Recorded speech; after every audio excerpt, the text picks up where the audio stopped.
नमस्ते सदावत्सले मातृभूमि।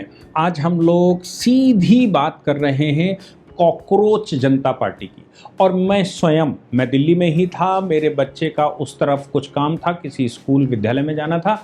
मैं वहाँ से सुबह 9 बजे के लगभग निकला था, सन्नाटा पड़ा हुआ था। और जब हम वहाँ से लौट कर आए, उसी रास्ते से लौट कर आए जंतर मंतर के बगल से संसद मार्ग होते हुए, और वहाँ से जब हम लौट कर आए तब भी वहाँ पर संख्या मतलब पुलिस के अलावा कुछ दिख नहीं रहा था। फिर मेरा विचार हुआ कि भाई आज क्या जो कॉकरोच जनता पार्टी का कुछ आंदोलन हो भी पाया कि नहीं हो पाया। बड़ी भारी स्थिति ये थी कि भाई कल लाखों लोग आ सकते हैं, संसद पर चढ़ाई हो सकती है, संसद पर हमला हो सकता है। और ये केजरीवाल का दूसरा ग्रुप, मैं भी कल शाम को टीवी चैनल्स पर था। अब आप ये ग्राफिक्स जो देखेंगे ना, ये ग्राफिक्स साफ तौर से बता रहे हैं कि आखिर क्या चल रहा था। देखिए वहां टोटल जो फुटफॉल हुआ, टोटल फुटफॉल का मतलब है टोटल जितने लोग आए और गए 1 घंटे के अंदर, 10 बजे से लेकर 11 बजे तक का खेल हुआ। मैं 9 बजे निकला था, तब वहां कोई था नहीं पुलिस के अलावा। पुलिस भी व्यवस्था कर रही थी, और जब हम 1 बजे वहां से आए तो पुलिस ही थी और कोई नहीं था। तो ये जो मैंने पता करने की कोशिश की, वहां पर एक 1500-1700 लोग गए टोटल, 1500-1700 लोग टोटल, जिसमें पुलिस शामिल है, जिसमें इन्फ्लुएंसर शामिल हैं, जिसमें मीडिया वाले शामिल हैं, जिसमें सोशल मीडिया वाले शामिल हैं, और जिसमें ये कॉकरोच शामिल हैं। अब इन 1800-1500 लोगों में से 1000 से 1200 तो अर्धसैनिक बल, आरएएफ और पुलिस थी, दिल्ली पुलिस। 1800 में 1000-1200 तो ये थे। इसके अलावा 200 से 300 आप देखिएगा कि ये आपको जो 20 से 25% सीजेपी के, मतलब टोटल लोग थे उसमें 20-25% सीजेपी के लोग रहे होंगे। सीजेपी के लोग भी वो सारे लोग जो इन्फ्लुएंस करके भारत में उनको लगता है कि कुछ गलत कर सकते हैं, उनको लगता है जेनजी उठाकर ला सकते हैं, उनको लगता है कि जेनजी को वो बहुत बड़े स्तर पर यहां खड़ा कर देंगे। अमेरिका में बैठकर अमेरिका सरकार के पीछे से मदद मिली है, जिसकी वजह से सोशल मीडिया, चूंकि सोशल मीडिया के 3 बड़े प्लेटफॉर्म, इसमें यूट्यूब आता है, इसमें फेसबुक आता है, इसमें ट्विटर आता है, यानी कि आज का एक्स आता है, और इनके दूसरे, ये सारे यूएस से गवर्न होते हैं। जैसे ही कॉकरोच समाज पार्टी बनी, मतलब उसका पोस्टर जारी हुआ, लोगों ने उनको सब्सक्राइब करना शुरू किया। अब एक डेटा ये बता रहा है कि उसमें 40% से 50% लोग पाकिस्तान के थे, बांग्लादेश के थे, यूएस के थे, भारत के उन लोगों में भी 20% लोग थे। और आज जो वहां पर भगदड़ हुई, जो इकट्ठा हुआ, उस इकट्ठे में भी 20% लोग ही ये इस तरह के थे। बाकी 80% लोग या तो इन्फ्लुएंसर थे, वीडियो बनाने आए थे, चैनल चलाने आए थे, या फिर वो मीडिया की तरफ से थे, मीडिया वाले थे। और 1000-1200 लोग वहां पर ये लोग थे, मतलब पुलिस वाले थे। अच्छा, ये जो 300 लोग लगभग की बात कही जा रही है कि भाई ये जो इनके लोग होंगे वो 300 होंगे जो दीप्ते को देखने के लिए आए थे। इन 300 में 350 में 50 से 70 लोग ऐसे भी थे जो इनका विरोध कर रहे थे। खबर ये आई कि उनका विरोध कर रहे थे, हाय हाय हो रही थी, मुर्दाबाद हो रही थी, और ये कहा जा रहा था तुम देश के दुश्मन हो, तुम देश के विरोधी हो, तुम कहीं और से ये कॉन्सेप्ट लेकर आए हो, तुम देश के साथ गलत करना चाहते हो। अब आप सोच लीजिए कि ये 300-350 लोग टोटल, इतने बड़े देश में, कहा जा रहा था महाराष्ट्र से बड़े लोग चल रहे हैं, विदेशों से एयरपोर्ट पर आ रहे हैं, हरियाणा पंजाब से बहुत लोग आ रहे हैं, किसान आंदोलन के करने वाले लोग आ रहे हैं। पुलिस ने ऐसी व्यवस्था वहां करके रखी थी कि ये सब उल्टे फंसते चले गए। ये जितने भी लोग आए, जैसे मैंने कहा, ये आप देख सकते हैं, ये 1800 लोग हैं। 1800 लोग टोटल वहां पर आए थे टोटल, और वो भी टोटल इकट्ठे एक बार में नहीं थे। ये केवल फुटफॉल था। फुटफॉल का मतलब होता है कि 1-1.5-2 घंटे में ये आए और चले गए। पुलिस वहीं पर रही 1000-1200 लोग, और ये आए और चले गए। मीडिया वाले आए, कुछ दिखा नहीं तो वापस चले गए, इन्फ्लुएंसर आए, कुछ दिखा नहीं तो वापस चले गए, कुछ ने वीडियो बनाए। और आधे घंटे तक कहते हैं मैक्सिमम लोग रहे, जिसमें 200 और 150 लोग थे। जंतर मंतर पर 100-150 लोग भी बहुत दिखते हैं। जंतर मंतर जिसने भी देखा हो, जंतर मंतर पर 200-300 लोग अगर इकट्ठे हो जाते हैं तो उनकी बहुत बड़ी संख्या दिखती है, ऐसा लगता है बहुत बड़ी संख्या है। लेकिन हकीकत ये थी कि यहाँ तो इकट्ठे भी नहीं हो पाए, संख्या तो बहुत दूर की बात रही। अब पीछे से प्लान क्या रहा होगा?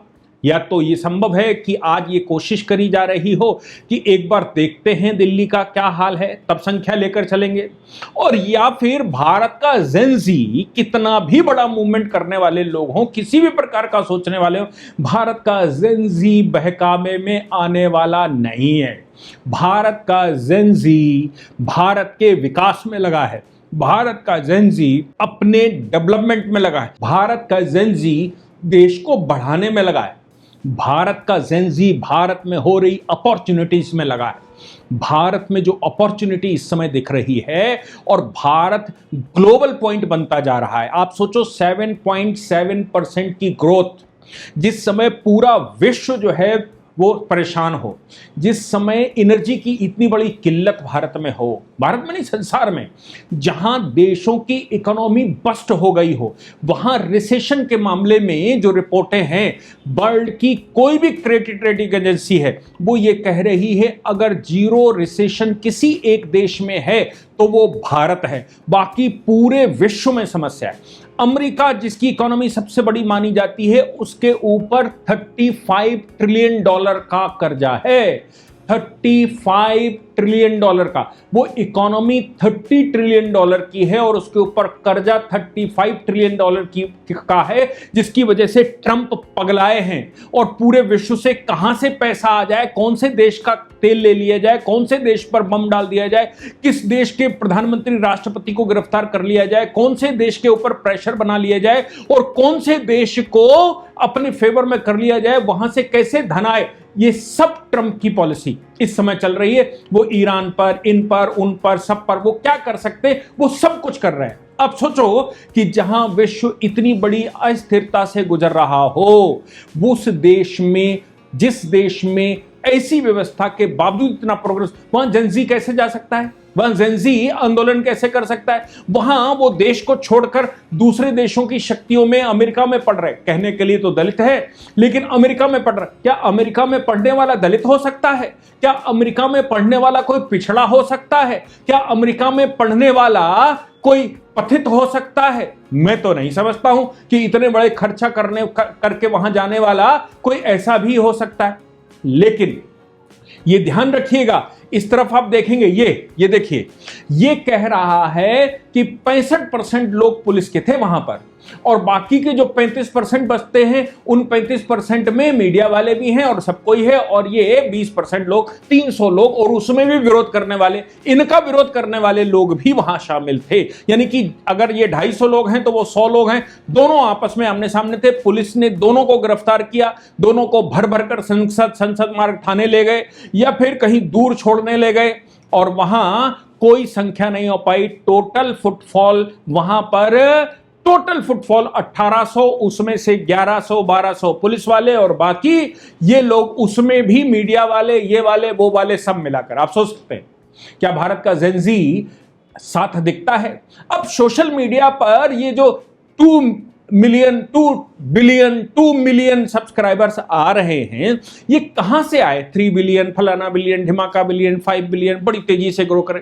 एक्चुअली तीनों की तीनों बड़ी एजेंसियां जो सोशल मीडिया की हैं, जो जेनजी के आंदोलन के लिए नेपाल में भी, बांग्लादेश में भी, श्रीलंका में जानी जाती हैं, इससे पहले वो गद्दाफी को उखाड़ कर फेंक चुकी हैं, इस्लामिक कंट्रियों में भी उथल पुथल मचा चुकी हैं। ये वो कंपनियां हैं जिन्होंने ये सब कुछ किया। इनके पास डेटा होता है, इनकी एल्गोरिथम होती है और ये सब कुछ कर लेते हैं। ये उनका खेल था भारत में एक हवा बनाने का।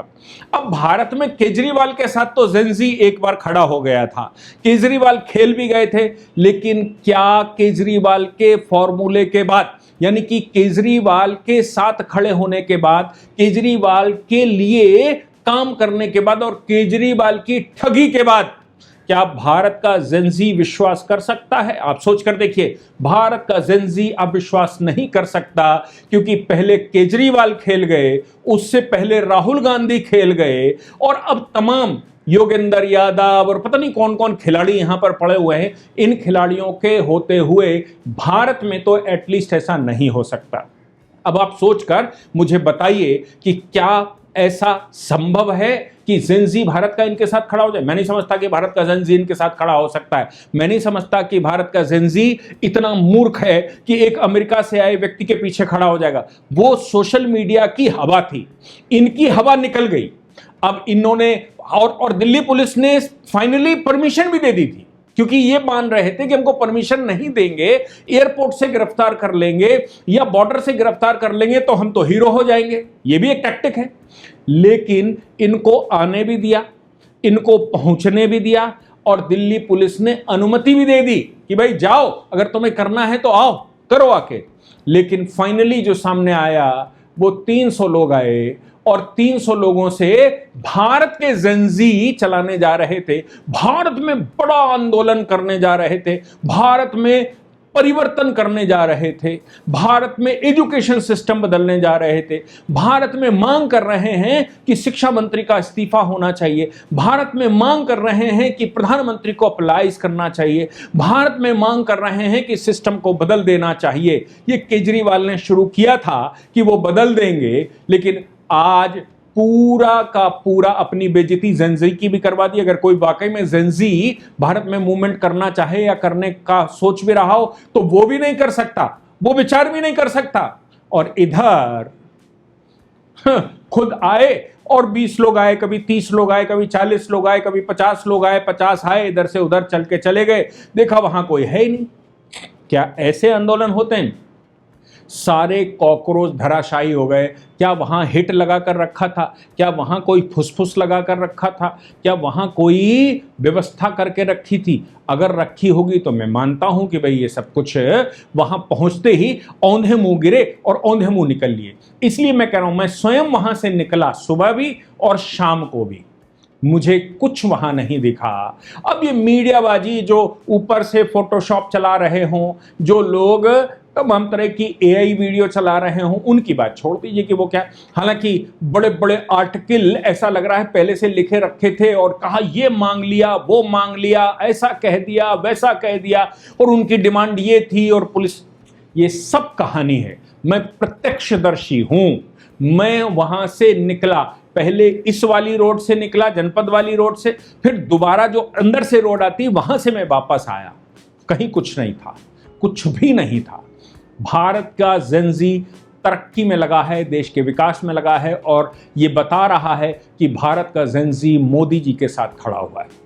आप क्या विचार करते हैं मुझे लिखकर जरूर बताइएगा। लेकिन मैंने आपको बताया जो वहां की वस्तुस्थिति थी, उसको क्लियर करने की कोशिश की। जय हिंद, जय भारत, वंदे मातरम।